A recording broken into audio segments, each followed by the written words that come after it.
रोजा जाने मन तू ही मेरा दिल. SV also breezed in and finished it in half an hour and went away, and that was the end of my singing career. अब क्या करें, क्या नाम लें, कैसे उन्हें मैं पुकारूं? When you think it's over, he's like bringing in the next musical idea.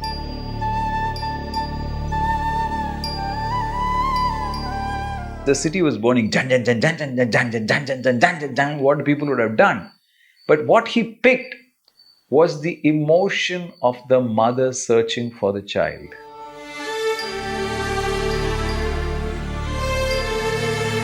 I don't think you can make a film like Bombay and release it in the theatre and not expect the theatre to be burned down today. Tracking milestones of an incredible journey spanning 30 years. Rahman Music Sheets.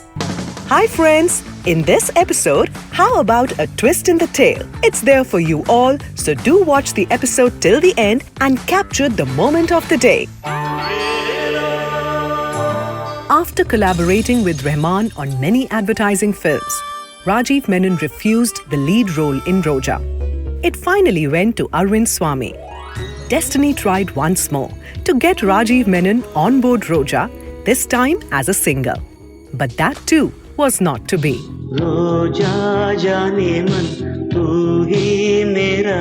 Mr. Rahman wanted you to sing Kadal Roja Ve or Roja Jane Man. Did you record? What happened? Yeah, no, actually what used to happen is that we would jam some tunes, and there was a track we had done for Synthol. Yengum naru manam ezhundaduthe Yengal ninaivilai kalandaduthe Idayathil idamagude Yendrum Synthol daan. So while jamming, I'd come up with this tune. He said, "This is nice, let's work around it." And then he said, "You yourself sing it." So I had never sung. So it was Rahman who said, it was at that time Dilip. He said, "Just go ahead and give it a try." So I gave it a try, and then he said, "There's something in your voice, you must do it." So when Kadal Roja was there, he had, just played it. In those days, he used to not sing and compose. He used to play on the keyboard and compose. And so he had done it, and he gave me the lyrics, and I kind of practiced it. And he had just started his new studio. So I remember there, and I went and sang the Charanam, and he was starting a new film, and the production company wanted S.P. Balasubramaniam to sing it. And so I sang for some 1 hour, but then I didn't know how to sing in offbeat and beat and things like that. So I was like struggling with that. Then the power went off. Then I started singing again. Then the power went off. Eventually, S.P. Balasubramaniam breezed in and finished it in half an hour and went away. And that was the end of my singing career. Finally, in feature films, Rahman and Rajiv came together for Bombay.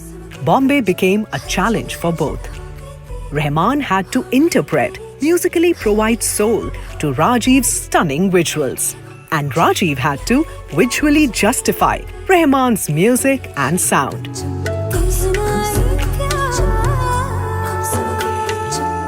It is, in some ways, Rahman's best soundtrack. It has the widest range of songs that you can think of. It has an incredibly peppy Hama dance song.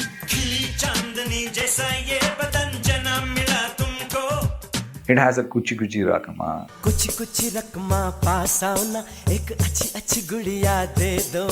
It has got Gulla Gulla. It has got Kahna Bhi Kya, and it has got Tu Hi Re. And it has the most popular BGM in Indian film music history. And that's the Bombay theme.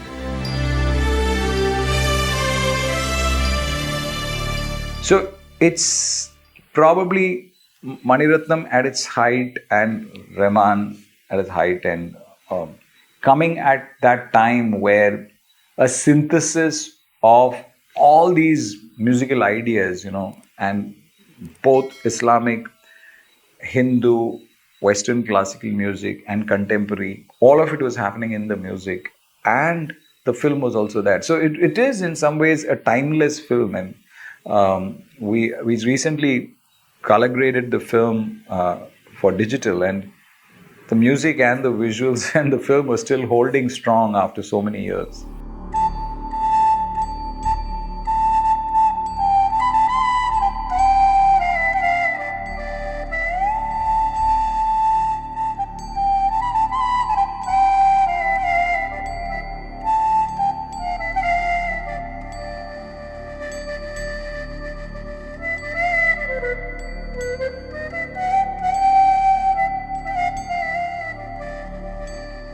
Bombay won 2 national awards for Best Editing and Best Film on National Integration.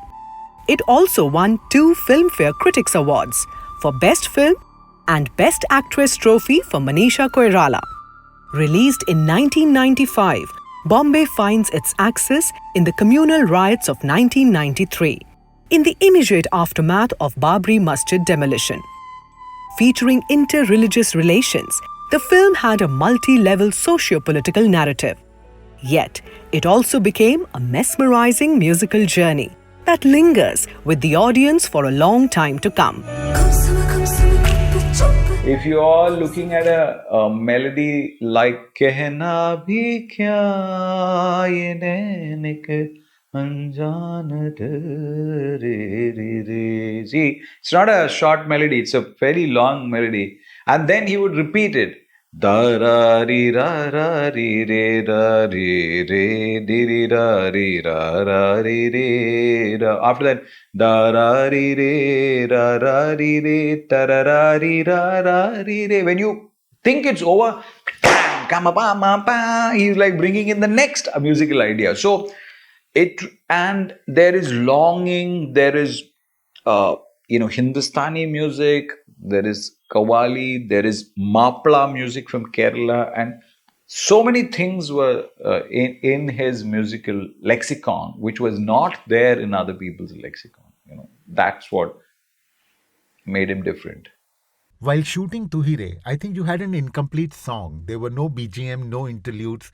So, how challenging was it for you to shoot a song without actually having the song? Yeah, so Tuhire, as we said, it was a tune that he had, and it was a fairly complex tune, and it had got some good lyrics. But there was a dum dum dum dum dum dum dum dum Tuhire, Tuhire. तेरे बिना मैं कैसे जीऊं आजा रे. All that was there, and there's just vocal and dum dum dum dum. There was nothing else. So we couldn't get the rest of the tune. We said, okay, let's go and shoot it. So we went and shot the film, and he saw the film, and then he's composed all the background, Charanam 1 and Charanam 2, the BGMs 1 and 2, and rest of it he added after that. So here was a man who could get inspired by a visual and then would think. So there was the process of making the song was, okay, I did it, it's over, it's my genius at work. That was never the case. This is, let's collaborate and try doing something.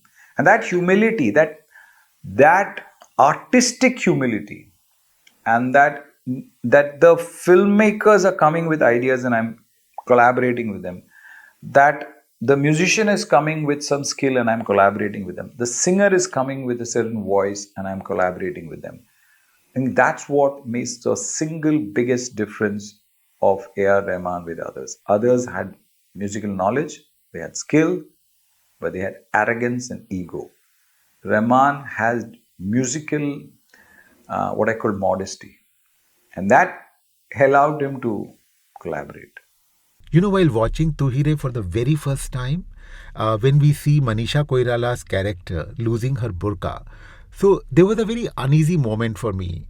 Is she losing her faith to be with her love? But there was this belief that Mr. Mani Ratnam will never offer such a solution. And later we see that while leaving her home, the only thing that she carries is Quran.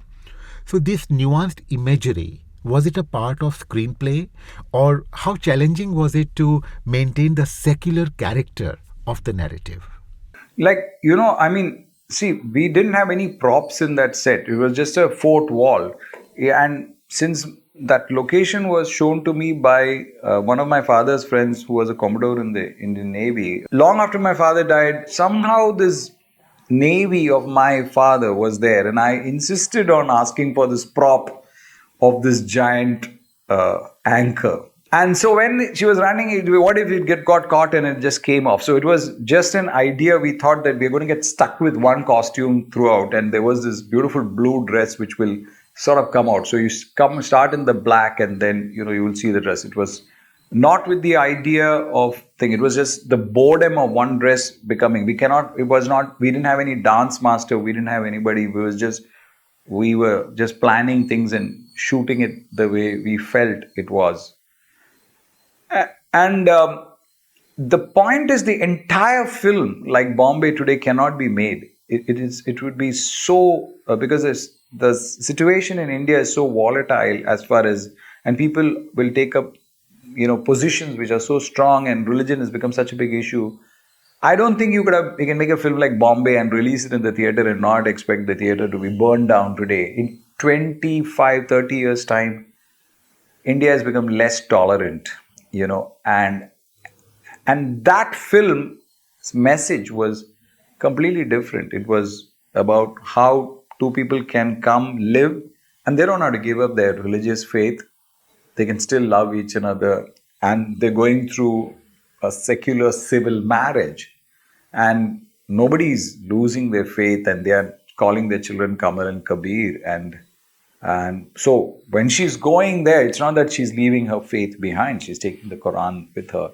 So all these kind of thoughts were very carefully thought of. It wasn't like just happened off the cuff. We were very conscious about it and doing it. Bombay's narrative was divided into two. Before riots, where everything had to look beautiful and pure. And during the riots, the filth of rage and violence that sucks in even friends and relatives. Your background as a documentary filmmaker, did it really help you in visualizing those riot sequences? See, we knew that the pain and suffering and what the riots cost had to be shown. But we also knew that we cannot call in a stunt master and just have it like people are flipping and jumping here and there. Riot sequences are different from fight sequences. Somewhere along, when you're shooting a fight, it's like a song picturization. There's a bit of choreography. There is extreme slow motion. There's a glamorization of that fight and the creation of a greater hero and things like that. But that's not a riot. Riot is disorganized, it's chaotic, it's violent, it's brutal, and it just happens. So we had studied a lot of photojournalist visuals, and when I had actually seen one riot happening, and I found that after the Lathi charge, the whole road was filled with chappals, and that's what happens every time there's a Lathi charge. The whole road gets filled with chappals. So we had got and picked up whole bags of old chappals, and we would just spread it on the thing. Then we always see tires being burnt, so we burnt tires, and so we started studying the still photographs of all of it. And there were just few videos on Newstrack and all that was available. And so Illustrated Weekly, in India Today, all those stills that used to come, we used to make detailed, kind of files of these pictures. And then we said, okay, there's somebody, a man smashed lying in a road. This is the key visual. This is the key visual. This is the key visual. And mind you, we were shooting all of it in Chennai. We just went for 2 days to Bombay to shoot it. But we convinced everybody that the riot was taking place in Bombay, but it was actually a set in Chennai. And then we had to shoot the Babri Masjid demolition. And to shoot the Babri Masjid demolition, we had built a scale model of Babri Masjid. So we went to archaeological survey and found out the actual dimensions, and then created a scale model. And when we erected that set in Prasad Studios, we created flares and created a haze and dust, and then had this track in, and then we had another set created from inside where the people with crowbars are breaking and the plaster is falling. So, there's this miniature photography on one side, and then there is a study of photojournalism, the study of documentary. And one of the things that you notice is that when there's a real riot, people are not actually taking somebody and, he's not getting cut and all that. You see some people chasing somebody with a knife and something is gone, and then the coldness of the killing is not seen. And then you just see people running away after the killing. So the horror is sometimes off the camera. So we were doing all those kind of experiments, and we were studying not just riots in India, we were studying whatever was available. We had studied Vietnam War films, we had studied killing fields about Cambodia. So we were studying how people like Haxel Wexler had come in, how people like Chris Menges were shooting, and how even Apocalypse Now was shot. So we were studying a lot of things to arrive at the final look and feel of that film.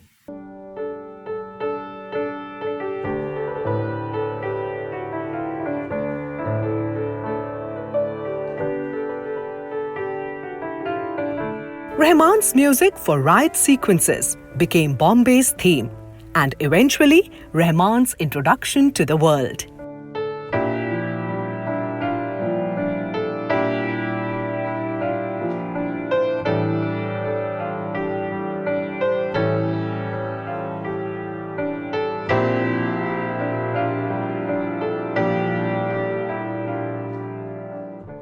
We were shooting Bombay, and we had to shoot Hamma Hamma sequence, but so it wasn't coming. And we were shooting in this house, and next we had to go into shooting the riot sequence and the fire. So we had to finish the house, and in the house you had to shoot the first section of Hamma Hamma to go in. So we're going to get it, we're going to get it. We're not going to get it? No, today we're not getting it. So it was like, in those days we didn't have mobiles, so somebody has to make a call and say. Then eventually he said, okay, come in the evening. So the next day we are supposed to shoot Hamma Hamma. We go there and he says, I don't have the tune. So Mani saying, why did you call us? So both of us have run from the shoot there. And then he says, but I have something else. And then he just presses and he plays ta ta ra ta ra ra ra ri ra ra ra.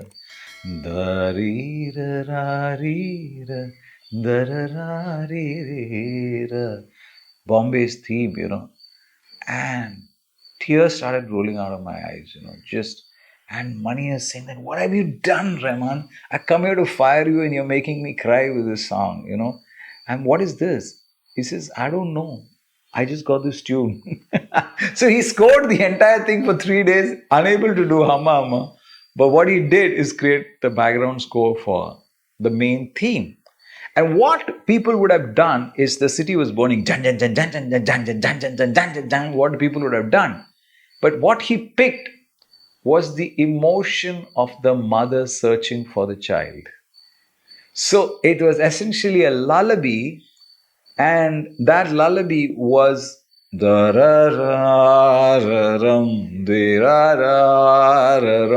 it was having all these big Western string movements, and there was this, lullaby happening. So he was definitely trying things which were not conventional. So I think when you do too many films, you have certain formulas. And at that time, he didn't have any formulas. He was, breaking out of the formulas and trying, okay, let's try new things.